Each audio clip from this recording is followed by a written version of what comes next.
की तरफ से मैं बहुत संक्षेप में छोटी सी बात आपसे अपील करना चाहती हूं। जो कौम अपनी बड़ाई करती रहती है, अपना आत्मचिंतन नहीं करती, उसकी गति रुक जाती है प्रगति की। पहले भी बात कही गई, लेकिन मैं 3 चीजों की तरफ आपका ध्यान दिलाना चाहती हूं। हमारी युवा पीढ़ी बड़ी आकर्षित हो रही है। एक नशे की आदत, एक अपराधों की तरफ आकर्षण और एक लापरवाह तेज ड्राइविंग के प्रति आकर्षण। नशे का तो ये हालत है, मैं देखती हूं इसको बुराई नहीं समझते, लोगों ने इसको फैशन समझना शुरू किया है। फेसबुक पर बड़े शान से डालते हैं, भाइयों फलाने भाई के 2 दुकानें निकल गई हैं। तो क्या ये प्रसाद बांटने की बात है? महिलाओं के नाम से लॉटरी डाली एप्लीकेशन लगाते हैं और महिला जो घर की लक्ष्मी होती है उसका नाम बाजार में दारू के ठेके के ऊपर लिख देते हैं। ये ठीक चीज नहीं है। नशा घर को बर्बाद करता है, प्रतिष्ठा को बर्बाद करता है और महिलाएं तो बहुत दुखी हैं इस चीज से। आप कल्पना कीजिए, माँ बाप ये सोचते हैं कि बेटा बड़ा होकर हमारा सहारा बनेगा और वो बेटा दारू के नशे में आंखें तैरती हुई और टल्ले खाता हुआ घर आता है। क्या बीतती होगी माँ बाप के ऊपर। सारे अपराध नशे के कारण होते हैं, सारे एक्सीडेंट नशे के कारण होते हैं। इसलिए इस चीज से दूर रहने की जरूरत है। और मैं आपको साफ साफ कहती हूं, याद रखिए मेरी बात, आपका युवा का सबसे बड़ा दुश्मन वो है जो आदमी पहली बार आपको ये कहता है पी लो बियर दारू नहीं होती, पी लो, बड़े आदमी भी सारे दारू पीते हैं। वो आपका सबसे बड़ा दुश्मन है। चाय की आदत भी छूटनी मुश्किल हो जाती है। दूसरी चीज अपराध। एक खास चीज जो मैंने देखी बड़ी नकारात्मक, अपनी जाति के अपराधियों का पक्ष लेना शुरू कर दिया है सबने। पितर बना दिया है अपनी जाति के अपराधियों को। ये अपराधी खुद बर्बाद होते हैं और अपने पीछे पूरी युवा पीढ़ी को बर्बाद करते हैं। मैं आपको एक उदाहरण देती हूं।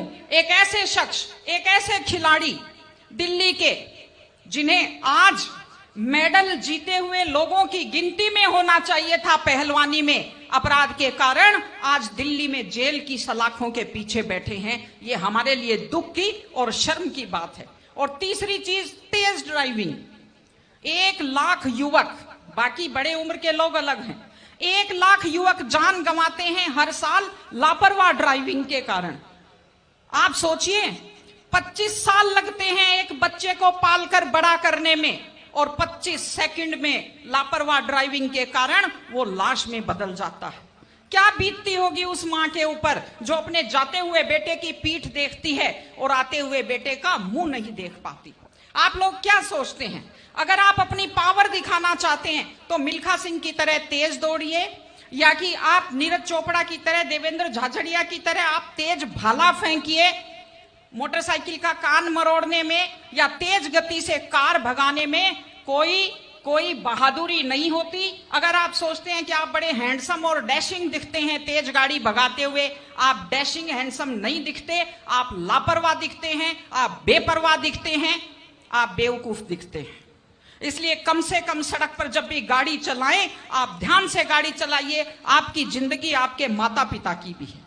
एक छोटी सी चीज और कहना चाहती हूं, हमारे बुजुर्ग हमें जब पालते हैं, जो लोग खेती से बच्चों को पढ़ाते हैं, जो लोग छोटी आमदनी में बच्चों को पढ़ाते हैं, उनकी पूरी उम्र खप जाती है अपने बच्चों की जिंदगी बनाने में।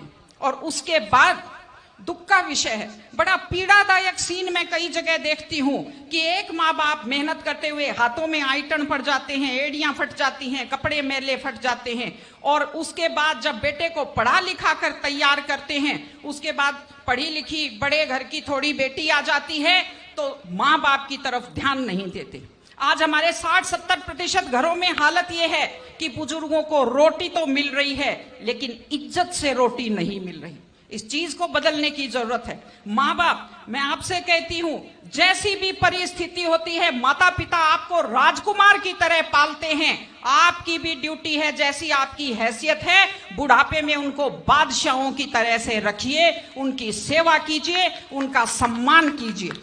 अभी जब बात आई है तो मैं आपको बताती हूं। देखिए, ये ओंकार जी खड़े हैं, कोरोना फैला, कोरोना से अपनी माता जी को बचा नहीं पाए, लेकिन उस काल में जब इतना खतरनाक माहौल था, इन्होंने अपने माताजी की इतने प्यार से सेवा की, इतने सम्मान से सेवा की कि पूरा जो कोविड हॉस्पिटल है वो आज भी इनकी सेवा का उदाहरण देता है। इस तरह से माता पिता की सेवा कीजिए, वो अपनी जिंदगी आपके लिए कुर्बान कर देते हैं। और माताएं बहनें बैठी हैं, एक छोटी सी लास्ट बात जो मैं कह रही हूं, बेटियों को समझदार बनाइए, बेटियों को बेटा मत बनाइए, क्योंकि बेटे तो लापरवाह होते हैं।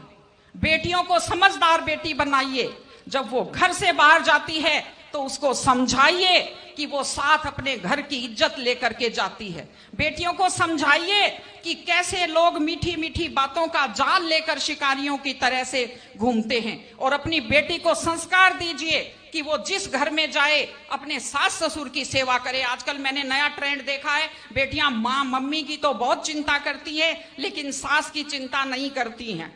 ये गलत चीज है। औरत घर की धुरी होती है। अगर वृद्ध लोगों की चिंता नहीं करेंगे तो हमारे वृद्ध लोगों को सुरक्षा कैसे मिलेगी, उन्हें सम्मान कैसे मिलेगा, इनकी जिंदगी खुश कैसे होगी। इसलिए कोई भी कौम तभी आगे बढ़ती है जब वो संस्कारवान हो, जब वो मेहनती हो, जब वो शिक्षा पर ध्यान दे। हमने ये सब किया है, मैं आपको बधाई देती हूं, लेकिन आगे इन सामाजिक चीजों